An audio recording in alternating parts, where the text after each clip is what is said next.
سر میرا سوال یہ ہے کہ کیا حضور صلی اللہ علیہ وسلم کے روضہ مبارک کا دروازہ کسی وی آئی پی کے لیے، کسی بادشاہ کے لیے کھولا جاتا ہے؟ جی نہیں، یہ بھی ایک ایسا مسئلہ ہے جو لوگوں میں بہت پھیل گیا ہے اور غلط مشہور ہو گیا ہے لوگوں کے اندر۔ لوگ یہ سمجھتے ہیں کہ فلاں بادشاہ وغیرہ آتے ہیں اور وہ نبی صلی اللہ علیہ وسلم کی قبر کی زیارت کے لیے جاتے ہیں۔ آپ کو عمومی طور پہ میں خلاصہ بتاؤں کہ یہاں کے بادشاہ بھی نبی صلی اللہ علیہ وسلم کی قبر کی زیارت نہیں کر سکتے ہیں، قبر کی یعنی کہ قبر تک نہیں جا سکتے ہیں۔ صحیح، ہم بھی جو جاتے ہیں، آپ نے دیکھا ہوگا ہم کہاں تک جا سکتے ہیں؟ جو جالی لگی ہوئی ہے، جالی یہ کس نے لگائی ہے؟ جالی یہ سعودی حکومت نے لگائی ہے، یعنی کہ پرانے زمانے میں جالی نہیں لگی ہوتی تھی۔ اس کے پیچھے، جالی کے پیچھے کیا ہے؟ بہت سے لوگ یہ سمجھتے ہیں، وہ جھانک کر کے دیکھ رہا ہوتا ہے کہ ہمیں قبر نظر آ جائے کسی طریقے سے۔ قبر ناممکن ہے کہ نظر آ جائے، کیونکہ جالی کے پیچھے 3 دیواریں ہیں۔ ایک تو آپ جانتے ہیں کہ گھر کی دیوار تھی، آپ صلی اللہ علیہ وسلم کہاں پہ مدفون کیے گئے؟ گھر کے اندر مدفون کیے گئے تھے۔ حدیث آتی ہے نبی صلی اللہ علیہ وسلم کی کہ نبیوں کا انتقال جہاں پر ہو جاتا ہے وہیں پر ہی دفن کر دیا جاتا ہے۔ تو صحابہ کرام میں بہت بڑا اختلاف ہوا تھا جب آپ صلی اللہ علیہ وسلم کا انتقال ہوا کہ کہاں پہ دفن کرنا ہے۔ انصار نے کہا کہ انصار کے علاقے میں، مہاجروں نے کہا کہ ہمارے علاقوں میں، ہر کسی نے اچھی سے اچھی تجویز دینے کی کوشش کری اور چاہا کہ ہمارے علاقوں میں ہو۔ قریب تھا کہ تلواریں نکل جائیں۔ حضرت ابو بکر رضی اللہ عنہ آئے اور آ کر کے حدیث سنائی کہ میں نے نبی صلی اللہ علیہ وسلم سے سنا ہے کہ نبی کا انتقال جہاں ہو جائے وہیں دفن کر دینا چاہیے۔ تو صحابہ کرام یہ تھے کہ جو ابھی جنگ چھڑنے والی تھی، فوراً تلواریں اپنے بند کر دی گئیں، اور ساری ہمارے درمیان میں بھی یہی ہونا چاہیے کہ جب حدیث آ جائے تو ہمارے درمیان کسی بھی قسم کے اختلاف ہو وہ فوراً ختم ہو جائے۔ تو آپ صلی اللہ علیہ وسلم کو دفن کیا گیا کہاں پر؟ دیکھا گیا کہ آپ کا انتقال ہوا ہے حضرت عائشہ کے گھر کے اندر۔ آپ صلی اللہ علیہ وسلم حضرت عائشہ کی گود میں سر رکھے ہوئے تھے، آپ بیماری کی حالت میں تھے، بہت زیادہ بخار کی تپش میں تھے، تو آپ صلی اللہ علیہ وسلم کو وہیں پر ہی مدفون کر دیا گیا جس جگہ پہ آپ کا انتقال ہوا۔ تو وہ جگہ کون سی تھی؟ گھر۔ اب گھر کی ظاہری بات ہے 4 دیواری تھی، 4 دیواری کے باہر کچھ عرصے کے بعد پرانے زمانے میں ہی ایک اور دیوار بنائی گئی جس کے 6 کونے تھے، 6 کونے، یعنی کہ عام طور پہ 4 کونے ہوتے ہیں نا گھر کی دیوار کے، اس کے 6 کونے بنائے گئے تھے۔ یہ 6 کونے کیوں بنائے گئے تھے؟ پیچھے کی طرف سے، قبلہ بھی اس طرف ہے، جنوب میں، مدینہ کا جنوب میں قبلہ ہے، گھر ادھر ہے، گھر کے پیچھے کا جو علاقہ ہے وہاں پہ تیکون بنایا گیا تھا۔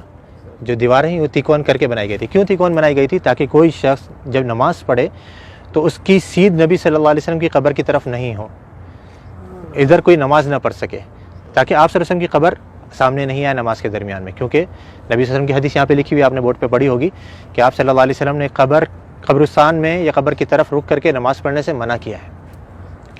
تو وہاں پہ یہ دوسری دیوار بنائی گئی۔ اب 2 دیواریں بنی ہوئی ہیں، تیسری دیوار ان دونوں دیواروں کے درمیان میں بنائی گئی، اس کے باہر نہیں۔ 2 دیواریں بنی ہوئی ہیں، ان کے درمیان میں یہ تیسری دیوار بنائی گئی۔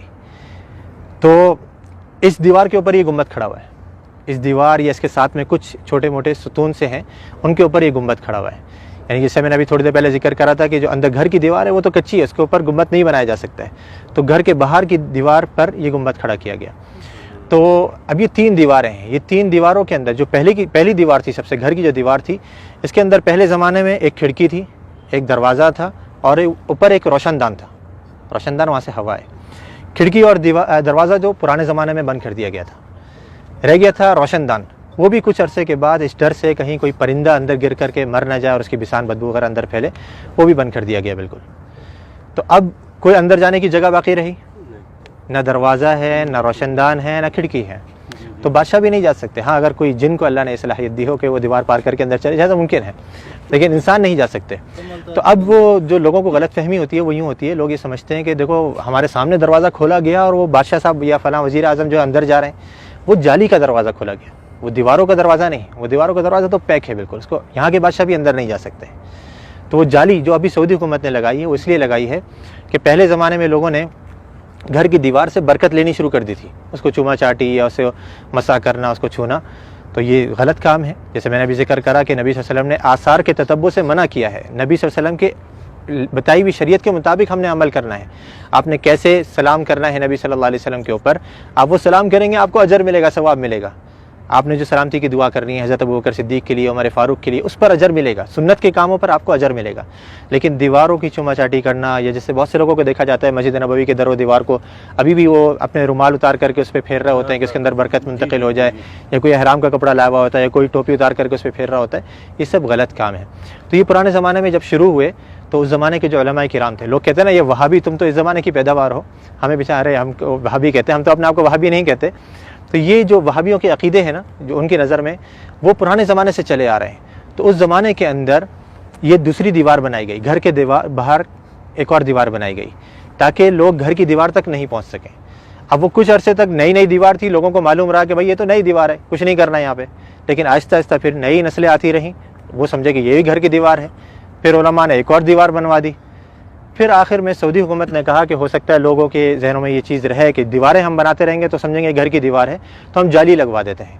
انہوں نے جالی لگوائی، لیکن لوگوں نے پھر بھی نہیں چھوڑا، وہ جالی کو بھی چوما چاٹی کے لیے پھر آخرکار مجبوراً سعودی حکومت کو وہاں پہ پولیس والوں کو کھڑا کرنا پڑا یا حیا والوں کو کھڑا کرنا پڑا تاکہ وہ لوگوں کو سمجھائیں اور آرام سے بتائیں کہ بھئی یہ چیز غلط ہے، مسح جو ہے وہ آپ نے حجر اسود کا کرنا ہے، اس کو چومنا ہے، اس کو آپ نے مسح کر سکتے ہیں، یا اس سے پہلے والا جو رکن یمانی ہے اس کو آپ چھو سکتے ہیں، ہاتھ لگا سکتے ہیں۔ یہ گھر کی دیواروں کو یا نبی صلی اللہ علیہ وسلم کے روضے کو ہم نے ہاتھ نہیں لگانا ہے، بلکہ یہاں پر آ کر کے ہم نے آپ کے لیے ادب سے سلام پیش کرنا ہے، سلامتی کی دعا کرنی ہے، تو وہاں پہ کوئی نہیں جا سکتا۔